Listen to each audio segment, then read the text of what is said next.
Hello friends, daily dictation के लिए channel को सब्सक्राइब कर लें। यह डिक्टेशन 5 सेकंड बाद शुरू होगी।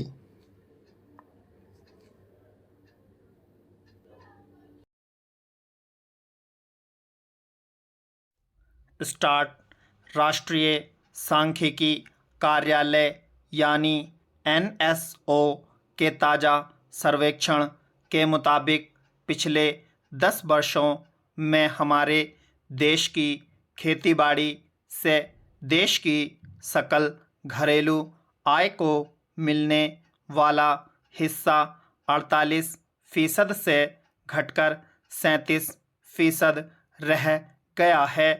आज भी देश की 2/3 जनता गांवों और कस्बों में रहती है और अपने आप को किसी भी प्रकार के आधुनिकीकरण के योग्य नहीं पाती।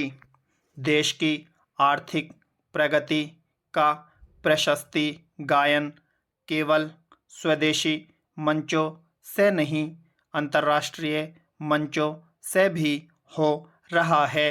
जो देश विश्व में आर्थिक तरक्की के 10वें पायदान पर था, वह देखते ही देखते 5वें पायदान पर आ गया और अब घोषणा से 2 वर्ष पहले तीसरी आर्थिक शक्ति बनने की संभावना को पोषित कर रहा है, क्योंकि महंगाई के इस जमाने में जब दुनिया के बाहुबली देश आर्थिक तरक्की की घिसटती हुई दर का सामना कर रहे हैं, हमारे देश ने आसानी से आर्थिक मंदी के संकट से बच कर सबसे ऊंची आर्थिक दर का प्रदर्शन कर दिया। विदेशी निवेश भगोड़ा हुआ तो हमारे घरेलू निवेश में उसकी कमी को पूरा करके शेयर बाजारों की चमक दमक को कम नहीं होने दिया।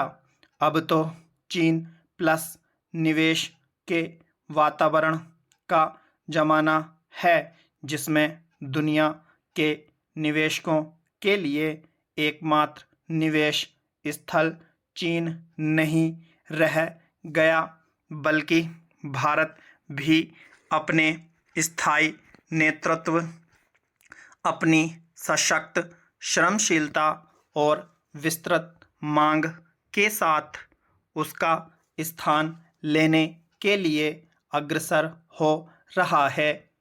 मगर ऐसे वातावरण में हम जब देश की पहली पहचान कृषि क्षेत्र या देश के श्रमिक की ओर देखते हैं, जो कि हमारे देश की आबादी का आधा भाग है, तो लगता है कि उनके कल्याण और उनके बेहतर जीवन स्तर की घोषणाएं पूरी क्यों नहीं हो रहीं? क्यों किसान आज अपनी आय को दोगुना होता हुआ पाने के स्थान पर एक ऐसी मजबूरी से ग्रस्त हैं कि उनकी आय खेतीबाड़ी की लागत से कम होकर खेती को घाटे का सौदा बना रही है। इसीलिए आज देश में खेतीबाड़ी जीने का ढंग नहीं, बल्कि एक घाटा उठाता हुआ धंधा बन रहा है। इस देश में जहां महामारी का विकट संकट गुजर जाने के बाद दुनिया में सबसे अधिक संख्या में अरबपतियों ने खरबपतियों का और करोड़पतियों ने अरबपतियों के रूप में अवतरण किया है, वहाँ देश में प्रजातांत्रिक समाजवाद का सपना क्यों व्यर्थ होता जा रहा है, जबकि गरीब निम्न मध्य वर्ग और मध्य वर्ग वंचित प्रवंचित नजर आता है और देश में गरीब अमीर का भेद असमानता की सब रेखाएं पार कर रहा है। राष्ट्रीय सांख्यिकी कार्यालय यानी NSO के ताज़ा सर्वेक्षण के मुताबिक पिछले 10 वर्षों में हमारे देश की खेतीबाड़ी से देश की सकल घरेलू आय को मिलने वाला हिस्सा 48% से घटकर 37% रह गया है। आज भी देश की 2/3 जनता गांवों और कस्बों में रहती है और अपने आप को किसी भी प्रकार के आधुनिकीकरण के योग्य नहीं पाती। सरकार तो कहती है कि हम किसी को भूख से मरने नहीं देते। दुनिया में ऐसा कोई देश नहीं जो अपनी 80% जनता को मुफ्त अनाज दे रहा है।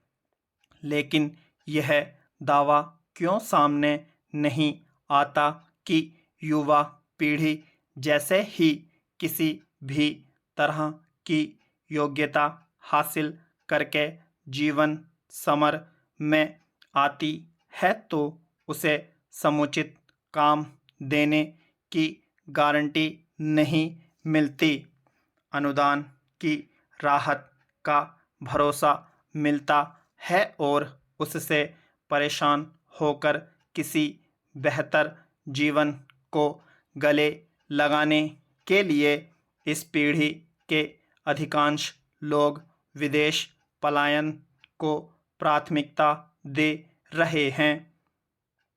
इधर किसानों की आय बढ़ाने के लिए हमने स्वामीनाथन समिति की रपट को स्वीकार तो नहीं किया, लेकिन सरकार ने भरोसा दिया कि हम जो MSP दे रहे हैं उसमें किसान की लागत से 50% अधिक तक का फायदा है, मगर यह लागत स्थिर रहती तभी ना।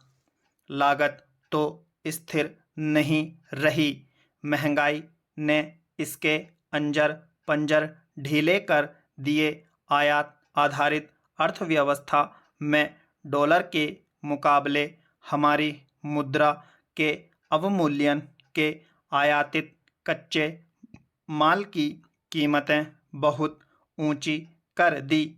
इस तरह लागत पिछले 10 वर्षों में केवल गन्ने की खेती का उदाहरण दें तो 116% बढ़ी और उसकी कीमत बढ़ी केवल 37.2%। यही हाल बाकी फसलों का है। गेहूं, कपास, दलहन और तिलहन की कथित क्रांति का भी है। किसान तो दोगुनी आय की जगह पहले से भी गरीब हो गया। दूसरी ओर शहर या कस्बों में जाकर जो मजदूर अपना पेट पालना चाहता था उसके तो पांव उखाड़ दिए।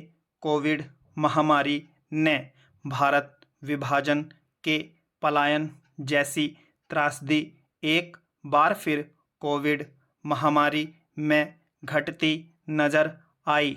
भारी तादाद में महानगरों में काम ढूंढने आई ग्रामीण आबादी वापस अपने गांवों की ओर चली गई, क्योंकि उसे वहां कम से कम रोटी और सिर छिपाने के जुगाड़ का भरोसा तो था, मगर वहां पहुंचे तो किसान खेती छोड़ रहा था, क्योंकि उसे खेती से बढ़ती आय का भरोसा नहीं। उसकी फसलों की घोषित कीमत नहीं मिलती। अपने अर्थाभाव के कारण वह आज भी खड़ी फसलों को साहूकारों, महाजनों और धनी व्यापारियों को बेचने के लिए मजबूर है। स्टॉप।